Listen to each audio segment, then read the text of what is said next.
BJP అధ్యక్షులు రామచంద్రరావు మాట్లాడుతున్నారు. Live లో చూద్దాం.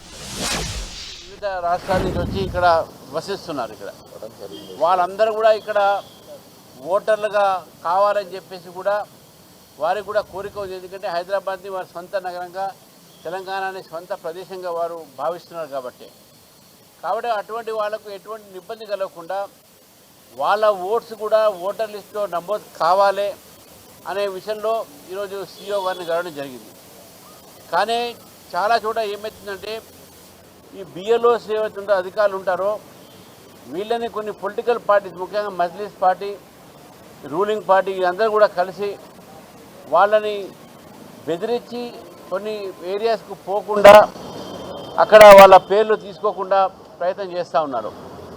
దీని ద్వారా అసలైన ఓటర్లు, అసలైనటువంటి ప్రజలు ఏవైతే ఓట్స్ వాళ్ళ పేర్లు వాళ్ళ నమోదు కావాల్సిన అవసరం ఉందో వాళ్ళు కాలిపోతున్నారు.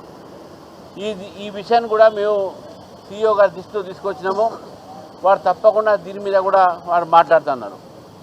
నేను ఒకటే కోరుతా ఉన్నాను హైదరాబాద్ ప్రజల్ని, తెలంగాణ ప్రజల్ని, ఒకవేళ బిఎల్ఓస్ మీ దగ్గరికి ఎవరైనా రాకపోతే ఒక వెబ్సైట్లో పోయి డైరెక్ట్గా ఆన్లైన్లో మనం పోవచ్చు.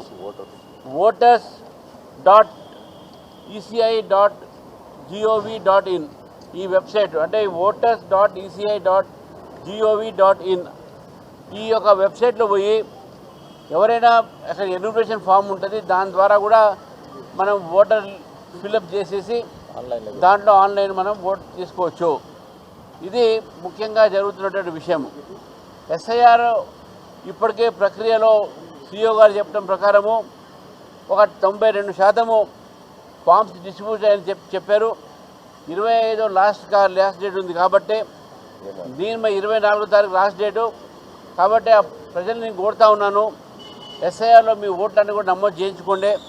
లేకపోతే మన ఓటుగా మనకి ఇక్కడ ఉండదు అనే విషయాన్ని కూడా గుర్తుంచుకోవడం అందరినీ కూడా నేను కోరుతా ఉన్నాను. బిఎల్ఓస్ ఎంఐఎం పార్టీ వాళ్ళని బిఎల్ఓస్ బెదిరిస్తూ ఉన్నారు. వాళ్ళని బెదిరించి కొన్ని ప్రాంతాలకు పోకుండా చేసి ఒక చోట ఉండి అక్కడే అన్ని సమాచారాన్ని స్వీకరించి మళ్ళీ దొంగ ఓట్లు నమోదు చేసే ప్రక్రియలో ఉన్నారు. ఈ విషయాన్ని కూడా మేము సీఈఓ దృష్టికి తీసుకోవడం జరిగింది. తప్పకుండా దొంగ ఓట్లు కానీ, రోహింగ్యా ఓట్లు కానీ ఎటువంటి పరిస్థితుల్లో రాకుండా మేము చూస్తాము. ఒకవేళ పొరపాటున వస్తే కూడా దాన్ని BLA 2 ద్వారా ఎవరన్నా అనుమానం వచ్చి దాని మీద కంప్లైంట్ వేస్తే విచారించి దాని తర్వాత తత్పరి దాని మీద ఒక చర్య తీసుకునే అవకాశం ఉంటుందని చెప్పి కూడా వారు చెప్పడం జరిగింది. మరొకసారి నేను మీ ద్వారా తెలంగాణ ప్రజలను కోరుతున్నాను, ఎస్ఐఆర్ ప్రక్రియలో పాల్గొనండి. ఎక్కడ ఉంటే అక్కడే ఓటు ఉంచుకోవచ్చు.